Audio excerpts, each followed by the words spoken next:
ابطال مصر. طبعا كواليس، او مش عايز اقول كواليس، يعني الاعدادات اللي بتتم والفواصل اللي ما بين كل مباراة والتانية بيبقى فيه جهد كبير جدا من الجهاز الفني والجهاز الطبي والبدني ومتخصصين الاحمال والحاجات اللي زي دي. ازاي الجهاز ده بيقدر يعمل عملية اعداد بدني، يعمل عملية استشفاء، بيبقى فيه تغذية بكميات وبأنواع معينة من الأكل عشان خاطر يقدر اللاعب يدي في مباراة زي كده بفواصل زمنية قليلة جدا، وخارج من مباراة مثلا مع استراليا 120 دقيقة، فبيبقى فيه مجهود كبير من الجهاز. ايه اللي بيتم في الفترة دي عشان خاطر نصل باللاعبين إلى أفضل مستوى؟ ده محور حديثنا النهاردة مع ضيفي الكريم الكابتن محمود مهدي، متخصص في الإعداد البدني والتغذية الرياضية. أهلا بيك كابتن محمود. أهلا بيك يا فندم. نورتنا. أهلا بيك نورة. الأول قبل ما ندخل في تفاصيل التكنيكال أو الفنية، يعني شايف البطولة السنة دي 2026 إزاي؟ احنا طبعا استكمالا لكلام حضرتك قبل أي حاجة لازم ننتهز الفرصة ونشكر كابتن حسام حسن. صحيح. الراجل ده يعني كتب اسمه مرتين من ذهب، مرة لاعب ومرة مدرب، أثبت لنا إن الإصرار بيصنع التاريخ يعني، فكل التحية ليه وكل التوفيق. صحيح.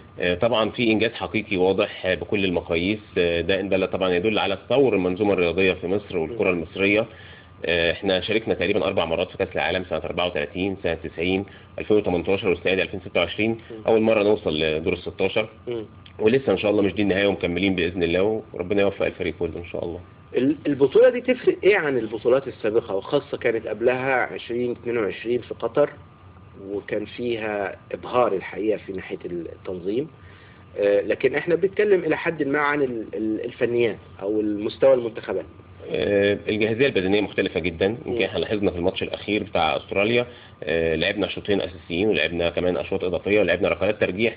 بدايه الاشواط الاضافيه كان نفس اللياقه البدنيه والاعداد البدني بتاع الشوط الاول، كان ده تلاحظها انت كمتخصص تاخد بالك منها. بالظبط. يمكن احنا دايما بنبص لناحيه المدير الفني فقط وناحيه اللاعبين فقط. في حاجات احنا بناخد بالنا منها. هم كان عندهم اداره لمخزون الطاقه بشكل فظيع جدا، يعني اداره مخزون الطاقه ان انا من الدقيقه 1 للدقيقه 90 بنفس طاقتي. مش بس كده، احنا كملنا كمان اشواط اضافيه وركلات ترجيح، كان في هدوء وكان في تركيز. ده كله كان فارق معانا في البطوله دي. الكلمة دي مهمة جدا، إدارة المخزون البدني. إدارة مخزون الطاقة ده علم الإعداد البدني، إن أنا ما أطلعش طاقتي كلها في أول شوط مثلا وبعد كده أهبط في بقية الأشواط. لا، ده طبعا راجع طبعا في إعداد بدني كويس طبعا. إزاي ممكن يعني هل دي قبل ما ندخل في كلمة إزاي، هل هي في فوارق بدنية، يعني في فرق ما بين شخص وشخص؟ اكيد في فروق فرديه بين اللاعبين. دي برضو بيراعيها الاعداد البدني اثناء تدرج الحمل. يعني اللاعب فلان اقدر اديله حمل كذا في التدريب، لكن لاعب تاني هديله حمل متوسط عنه. احنا عندنا 3 انواع من الحمل، حمل منخفض وحمل متوسط وحمل عالي. الفروق الفرديه بشتغل بيها على الاحمال دي عشان يعني فروق الاجهاد ما بين لاعب ولاعب. يعني في لاعب لا ده ما ينفعش معاه غير الحمل المنخفض او متوسط او عالي. ما اقدرش برضو ادي لا حمل عالي قبل المباراه مثلا ب 24 ساعه. المفروض ان انا بدي حمل منخفض عشان يدخل المباراه مش مرهق. طب هنا دايما يعني احنا استراليا قصصين نقول مثلا بعد ماتش استراليا 120 دقيقه واجهاد وبعدين الفاصل يا دوب كان سبت حد 2 بالظبط، كمان 3 ايام بس.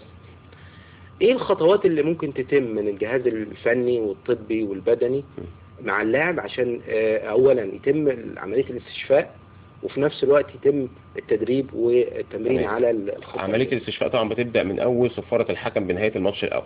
إزاي بقى؟ بيبدأ عملية الاستعداد للاعبين، بيجروا على المية، بيجروا على مشروبات أفضل من المية زي العصاير والأملاح المعدنية. الحاجات دي كلها بتعوض المية اللي فقدوها أثناء اللعب. احنا عندنا لما بنفقد 2% بس من المية اللي في جسمنا، بنفقد قصادها من القوة العضلية 20% من القوة واللياقة بتاعتنا. ده بيفرق معانا جدا ان انا بعمل عمليه الاستعاضه دي. بعدها المفروض برتاح شويه، وبعد كده باخد وجبه هاي بروتين وجبه عاليه البروتين في نفس اليوم بتاع المباراه. في نفس اليوم بتاع المباراه. بعد كده برتاح نوم، باخد كفايه من النوم على فكره عمليه الاستشفاء برضو مهمه جدا. بيفرز فيها الجسم هرمون النمو. بعد كده لما بيصحوا اللاعبين من تاني يوم بيبدا نعمل التدليك، بنعمل حمامات التلج، بنعمل التمارين الاسترخائيه. ده طبعا مرتبط ما بين اخصائي التغذيه والاعداد البدني. هو احنا دايما بنشوف حمام التلج اشهر حاجه. يعني ده ايه فوائده؟ بيسرع الريكفري، عمليه بيجي بعد المباراه على طول. بالظبط، بيسرع عمليه الاستشفاء. ده خصوصا لو انا عندي ماتش تاني قريب. بيعمل ايه؟ ليه تلج؟ لان حتى احنا شفنا برضو في مواطنين عاديين، ناس عاديه تحط تلج في حمام السباحه وتنزل وحاجات. بالظبط، بيعمل انقباضات في الاوعيه الدمويه. وبيعمل استرخاءات في حاجات تانية بتعمل استشفاء سريع. احنا عندنا حمامين، حمام دافي بيفتح المسام، وعندنا الحمام التلج بيسرع الاستشفاء بتاعنا. يعني في حالات ممكن نحط فيها حاجه ساقعه على الرجل في الاصابات، ممكن حاجه لا احط قربه سخنه مثلا. حسب الهدف بتاعي. زي ما في جلسه تدليك ممكن تؤدي الى استرخاء، ممكن جلسه تدليك تنشط العضله عشان ينزل يلعب ماتش. وهكذا. احنا بنشوف، كنا شايفين كابتن محمد صلاح رابط تلج على رجله في الماتشين الاخرانيين بعد المباراه على طول. ده كانه عايز يسرع الاستشفاء. العضله هتفك خالص، كانه ما لعبش الماتش، كانه لسه نازل حالا. طيب هنا عملية الاستشفاء دي بتكون طبعا في ناس مصابة، يعني اكيد يعني في بعض اللاعبين بتبقى خارجة بكدمة بإصابة معينة، محتاج اشعاعات وحاجات زي كده عشان يتأكد منها، وفي لاعب خلاص هو مجرد بس استشفاء مجهد بس. بتفرق بقى العملية، بتفرق من الطاقم الطبي بقى. اللي عنده اجهاد غير اللي عنده اصابة. طبعا اللي عنده اصابة خفيفة لازم برضه يتعالج منها قبل المباراة. بيتمرن تمارين في نفس المعسكر بتاعهم، بس بتكون تمارين منفصلة علشان ما يبقاش نفس الجهد بتاعه، بحيث برضه يقدر ينزل يلعب في الماتش القادم. وبيحدد طبعا المدير الفني اذا كان ينزل في اول الشوط ولا في الشوط الثاني، او ينزل شويه ويطلع تاني وهكذا. طيب هنا يعني دايما المعسكرات دي بيبقى ليها اعداد معين، لكن برضه بيبقى يؤخذ في الحسبان موضوع التغذية. طبعا يعني بتبقى في كميات معينة، طبعا ما يكونش فيه افراط في الاكل، انواع او اشكال معينة من الاكل. بيبقى ايه تفاصيل المعسكرات؟ الماتشات الكبيرة احنا محتاجين طاقة. اشهر مصادر طاقة عندنا البروتين والدهون الصحية والكربوهيدرات. في كرة القدم بنشتغل على الكربوهيدرات اكتر. الكرب بنشتغل على الكرب النظيف، يعني مش بناكل اي كرب والياف وخلاص. بناكل كرب نظيف زي بطاطس مسلوقة، زي الرز، زي الشوفان، زي عيش قمح. الحاجات دي كلها بتخزن عندي حاجة اسمها جلايكوجين في مخزن الطاقة. الجلايكوجين موجود في العضلات وموجود في الكبد. مخزن الطاقة دي بملاها بشكل عالي جدا قبل التمرين، قبل الماتش ب 48 ساعة. بالإضافة قبل الماتش من 3-4 ساعات بناخد وجبة تاني فيها كرب نظيف وفيها بروتين بدون أي دهون أو دسم، عشان ما تشغلش المعدة بالهضم أثناء الماتش وتعمل خمول للتمرين.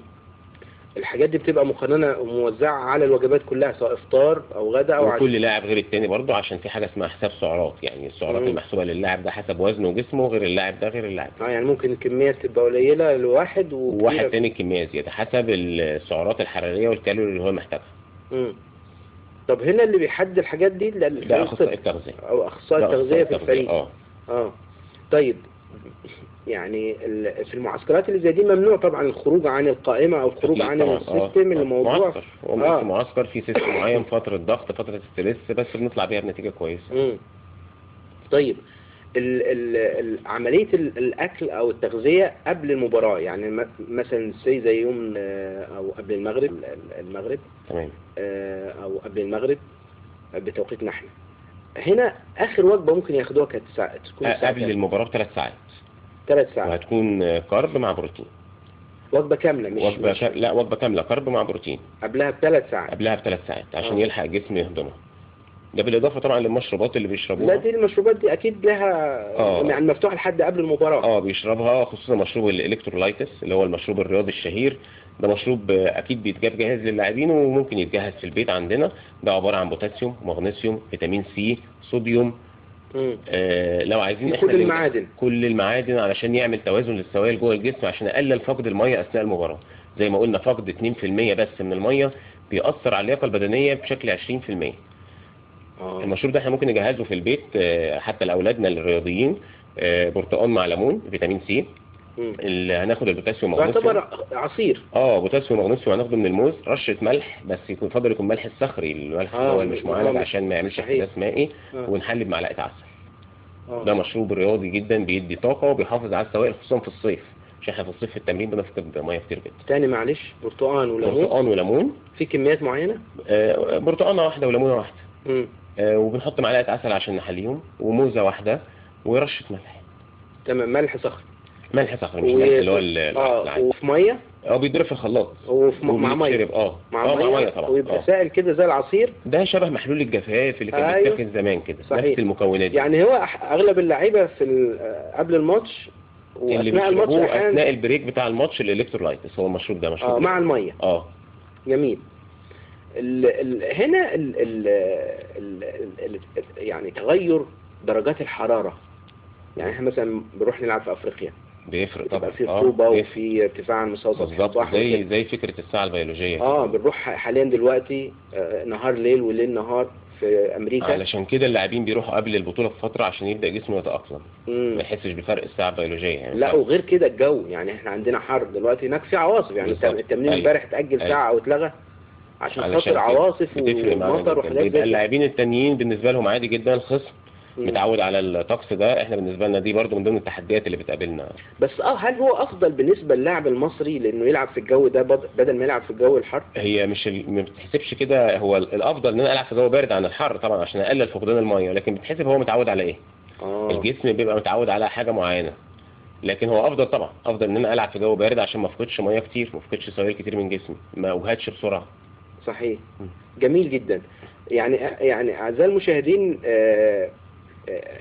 العلم دلوقتي يعني ما فيش جهاز في فريق كرة قدم على مستوى العالم إلا ويكون شغال بشكل علمي، سواء في الأحمال والتدريب والاستشفاء والتغذية، حتى في التكتيك والتخطيط للمباراة. لأن دلوقتي ما فيش حاجة اسمها احنا هننزل والخطة مش عارف 4-2 وننزل كده وخلاص، وواحد يكون لسه ضارب فراخ قبلها، وواحد يبقى متغدي مش عارف ايه، واحد مش واكل، وواحد جاي من سفر. لا، ده من العوامل اللي ادت لنجاحنا الحمد لله في الماتش اللي فات. ده كان زمان الكلام اللي انا بحكي فيه ده. العوامل اللي ادت لنجاحنا في الماتش اللي فات ان احنا منظومه متكامله، الناس عارفه المدير الفني دايما وعارفه اللاعبين، ولكن في زي ما قلنا طاقم اطباء، طاقم تغذيه، طاقم معدين، اتباع تعليمات المدير الفني مهمه جدا، الهدوء والتركيز في المباراه، الهدوء والتركيز في ركلات الترجيح فرقت معانا كتير جدا، وجود اسد في العرين طبعا، كابتن مصطفى شوبير فرق معانا جدا في الحراسه، الفريق نفسه بيلعب بشكل جماعي وبيلعب بروح الفريق، ده بيفرق، وطبعا توفيق ربنا اهم حاجه. طبعا. هنا التدريب بقى بيبقى ازاي، او الاحمال وتوزيع والحمل البدني او الجهد البدني بيبقى ازاي في معسكر زي كده، يعني خاصة بين الماتشات اللي هي بتبقى ماتشات تحدي، يعني اللي هي اللي بيسموها النوك اوت او حاجه زي كده. بالظبط، اي ثغره هتكلفنا المباراه كلها. فان شاء الله احنا عايزين نستغل الثغرات ان شاء الله ونكسب احنا المباراه. احنا عندنا قبل المباراه ب 48 ساعه بنقلل تدرج الحمل، يعني لو احنا في البدايه قبل بدايه البطوله بيبقى الحمل عالي، بيعلى تدرج برضه من منخفض لعالي. حاليا المفروض نشتغل في التدرج. هو يوميا ممكن يكون في كم جرعه تدريبيه؟ تدريب حسب رؤية وتعليمات المدير الفني، حسب رؤية يعني ممكن مرة في اليوم، ممكن مرة وممكن مرتين حسب الطقس، وممكن يشغل لاعبين ولاعبين لا، ويعمل ريبليس ما بينهم، يبدل ما بينهم. احنا بنقلل دلوقتي، احنا اليومين دول في وقت تدرج الحمل التدريبي علشان مخازن الطاقه الجلايكوجين اللي اتكلمنا عليها ما تفضاش. بنخزن كربوهيدرات في الجسم بتاعنا بشكل برضه محسوب مش شكل عشوائي. تقليل التدريب عشان ما اسحبش من الطاقه اللي انا بدات اخزنها في الكبد وفي العضلات. ما يحصلش اجهاد، يعني عشان خاطر برضه ما يحصلش اجهاد او فقد المخزون. ايه انواع التدريب اللي ممكن يحصل؟ بيكون كله تدريب اعداد بدني، بعيد عن كرة القدم، يعني تدريب اعداد بدني، تدريب احمال، ان انا اقدر اتحمل مدة طويلة ما بين جري ما بين كارديو ما بين حاجات زي كده كلها. استلام وتسلم للكرة عادي جدا لمدة طويلة، ثبات واطالات واسترتشات علشان اقلل الاصابات. يعني انا عندي الاطالات دي للعضله دي، ده حاله، ده المفروض يعني امبارح واول امبارح شغالين على اطالات واسترتشات للعضلات عشان دي اشهر حاجة بتعمل اصابات في الملعب. اصابات اجهاد غير طبعا اصابات الالتحام، ده موضوع تاني. لا انا اقصد اللي هي مثلا لاعب يمسك بعد سبرنت معين يمسك رجله يبقى عنده مثلا. احنا كرة القدم بتاخد جهد عالي جدا، احنا بنجري سبرنتات وكيلوات جوه الملعب. يعني الملعب مساحته مش كيلوات، لكن احنا بنجري كيلوات جواه. صحيح. بنتوقف فجأة، بغير اتجاهي فجأة، كل ده طبعا محتاج اعداد بدني. يعني احيانا بتطلع احصائيات ان في لاعب وصل 11 كيلو متر بالظبط واكتر، في ناس بتكسر ال 12 و 13. يعني اعتقد كان في مباراة من ضمن مباريات المنتخب وصل الأعلى معدل 11 وكسور كيلومتر في ده حقيقي معدلات الجري. طبعا بيطلع من المباراة مجهد جدا. الأرقام اللي حضرتك بتقولها دي برغم كده احنا لعبنا أشواط إضافية، برغم كده لعبنا ركلات ترجيح بنفس القوة، عشان كده قلنا كان في إدارة لمخزون الطاقة. أهم نقطة حضرتك أو يعني بتشير إليها دي هي الاسترتشات. الإطالات الاسترتشات دي مهمة جدا عشان تقلل الإصابة، ما يتصابش اللاعب اجهاد. تبقى لكل العضلات، يعني الرجل بيركز جميع العضلات، ولكن طبعا بيركز على الساقين والرجلين طبعا عشان استخدامهم اكتر. بيعمل اطالات من الثبات واطالات من الحركه، تمارين مناسبه جدا علشان المباراه. ده لغايه اخر دقيقه في المباراه يعني، واحنا لسه بنتفرج كده قبل ماتش بساعه لو فاتحين التلفزيون بنلاقي اللعيبه بتعمل استرتشات وبتجهز نفسها. جميل. ايه اهم حاجه ممكن تقولها بصفتك التخصصيه يعني نستغلها الماتش عشان خاطر نصل لأعلى كفاءة بدنية خلال المباراة؟ نستغل سرعة اللعب، نستغل التحول السريع من الهجوم للدفاع والعكس، نستغل أي هجمة مرتدة، نتجنب فقدان الكرة بسهولة، نتجنب الاندفاع الغير محسوب في الملعب. الحاجات دي مهمة جدا. هي اللي بتيجي منها أخطاء بالظبط. أي نص فرصة نستغلها. هم زي ما قلت لحضرتك المنتخبات الكبيرة زي الأرجنتين بتستغل أي ثغرة في الخصم، احنا اللي هنكون كده إن شاء الله نستغل أي ثغرة عندهم. وده اللي حصل امبارح مع البرتغال يعني الماتش متكافئ إلى حد ما. بتلاقي خلاص حد يجيب هدف وفي آخر ينام عليه. هو استغل خطأ معين في الآخر وجاب منه الهدف واتحسبت المباراة. فهي الحقيقة هنا في حاجة نفسية قبل أن نختم بيها بقى، لأن الوقت الحقيقة بداية. هنا في جزء نفسي اللي هو القدرة على الثبات الانفعالي. عندنا حاجتين نفسيين بيبقى في الجهاز يعني معد. اولا في سرعة اتخاذ قرار. سرعة اتخاذ القرار دي ناتجة عن المخ وناتجة عن التغذية برضو. المخ بيحب الجلوكوز جدا. تلاقي لاعب انفراد واي ضربة ناحية المرمى تجيب جون تلاقيه ضربها بره، ده قلة تركيز. بتلاقي لاعب زميله المفروض يعمل له تمرير قريب من المرمى يروح ممررها اللاعب بعيد. هل هو مش شايف التاني؟ هو مش مركز، فعشان كده ضربها للشخص البعيد. فده كله قلة تركيز. ده ناتج عن ايه؟ سوء تغذية. سوء تغذية ما خدش او حاجة نفسية. النقطة النفسية عندنا نقطتين: حمة البداية والنزول بحماس. في ماتش انا نازل من جوايا خايف، حاسس ان الفريق اللي قدامي قوي، اللي بنسميها رهبة، اسمها حمة البداية. حمة البداية انا نازل خايف، فحتى الفريق اللي قدامي لو اضعف انا من جوايا خايف هيتغلب عليا. وفي حاجة اسمها النزول بحماس. ياما فرق اقل قوة من الخصم بتاعها وغلبته عشان هي نازلة بحماس، نازلة وهي مصدقة نفسها، نازلة وهي عندها ثقة. نعم، زي النرويج والبرازيل. بالظبط. النزول بحماس وحمة البداية دي نقطة نفسية جدا، وده طبعا عندنا اكيد احنا نازلين بحماس. كابتن حسام حسن بس إدارة الحماس بشكل كويس بقى. بالظبط. احنا كل ثقتنا طبعا في الجهاز الفني وكابتن حسام حسن اكيد قايم بالدور ده مع اللاعبين طبعا، وشفنا ده في ماتش استراليا. هو الحقيقه يعني الجزئيه دي احنا دايما بنشيد بيها بفريقنا الوطني، جزئيه الحماس، والحمد لله بفضل من ربنا سبحانه وتعالى طبعا في الاول يعود فيها الاخلاص الجهاز الفني بشكل عام كله، وعلى راسه حسام حسن. كابتن حسام حسن الحقيقه من النوع اللي بيشحن اللاعبين، ودي ميزه ما كانتش موجوده في البطولات الماضية، لأن المدير الفني كفء وكل شيء، زي كروش مثلا اللي هو كان بيدرب غانا في المباراة في البطولة دي، ولكن الروح والحماس الوطني ما بيخرجش غير من مدرب وطني. احنا شفنا المغرب مدرب وطني طبعا، وأدت الحقيقة نتائج عظيمة جدا، ونتمنى لهم كل التوفيق برضو. هم وصلوا خلاص دور ثمانية، واحنا ان شاء الله باذن الله تعالى النهارده نبارك لمنتخبنا الوطني ونبارك لمصر كلها وللعرب كلهم اللي منتظرين ان المنتخب المصري يصنع اليوم مستحيل جديد ويصعد الى دور الثمانية. الحقيقه انا بشكر كابتن محمود مهدي على وجوده وتشريفه لينا، وفي حاجات معينه الحقيقه لازم تاخدها من افواه المتخصصين، لان برضو احنا بنبقى قاعدين مش شايفين اللي بيحدث خلف الكواليس او خلال فتره الاعداد والتدريب. آخر حاجة تقولها يعني للمشاهد النهاردة، وإزاي ممكن يزن الأمور بشكل علمي في حكمه على اللاعبين وعلى المنتخب؟ تمام. احنا طبعا نكمل في تشجيعنا، نكمل في المساندة، احنا السند الحقيقي للفريق. فرق كتيره كسبت بسبب المشجعين بتاعتها، حتى لو بتشجع من ورا الشاشه او لو بتشجع من السوشيال ميديا بيفرق كتير جدا مع اللاعبين. كلنا قلب واحد، هدف واحد، حلم واحد، والنهارده ان شاء الله هنواصل كتابه التاريخ باذن الله ونرفع علم مصر منتصرين ان شاء الله باذن الله تعالى. بشكر كابتن محمود مهدي المعد البدني واخصائي التغذيه الرياضيه على وجوده وتشريفه معنا النهارده. شكرا لحضرتك يا فندم. شكرا لك، شرفتني.